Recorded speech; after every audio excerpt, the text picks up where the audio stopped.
In this video, mag-load tayo sa GoMo gamit ang GCash mobile app. Ito na yung GCash mobile app ko. Bali, na-open ko na siya. Ang next ko na lang na gagawin ay mag-login.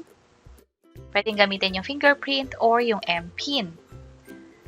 From here, pwede na tayong mag-load, pero i-check nyo muna kung may available balance kayo or sapat ba to. Kung hindi sapat, mag-cash in. Ang way ko ng pag-cash in is yung free method from BPI to GCash. So, inopen ko yung GSave ko. From here, inopen ko yung BPI My Save Up. And then, mag-withdraw ako dito. Pag nag-withdraw ako dito sa My Save Up ko, mapupunta siya sa GCash ko at walang charges para sa pag-transfer from my BPI account to GCash. Basta nasa GSave siya. To know more about that, meron kaming ginawang mga tutorial videos. Pwede nyo i-check yung channel namin sa pag-open ng My Save Up sa GCash. And then from here, i-enter ko lang yung code na ma-receive ko sa phone. Ito yung code na na-receive ko from BPI mismo. Dahil yung My Save Up ay BPI bank account siya. So, kung meron na pala kayo available balance, pwede nyo na rin namang i-skip tong step na to. Extra information lang din naman. And from here, i-close ko na to.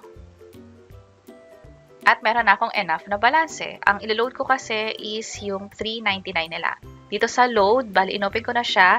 Piliin ko yung GoMo. Pag ibang network ang piniliin nyo, magkakamali, hindi papasok yung load.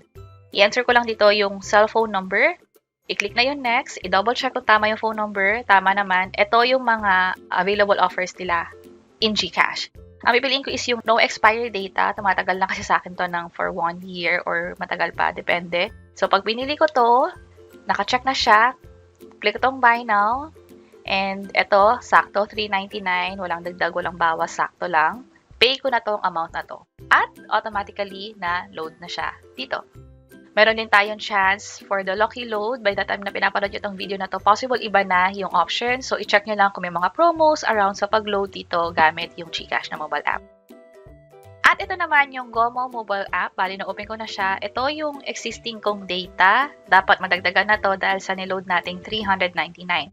Pwede nyo i-double check kung ano yung mga inclusion or nakapaloob dun sa load ng $399. Pero alam ko is meron siya non-expiry na internet or data nga. At ito na nga, nung nag-refresh, na-update na yung data ko, pwede ko itong i-convert sa ibang call or text na credit. Sana nakatulong tong video na to. Kung pakiclick ang like button at para sa iba't ibang tutorial videos, pwede nyo i-check itong mga nasa baba. Sana makatulong and see you sa mga next videos. Bye-bye!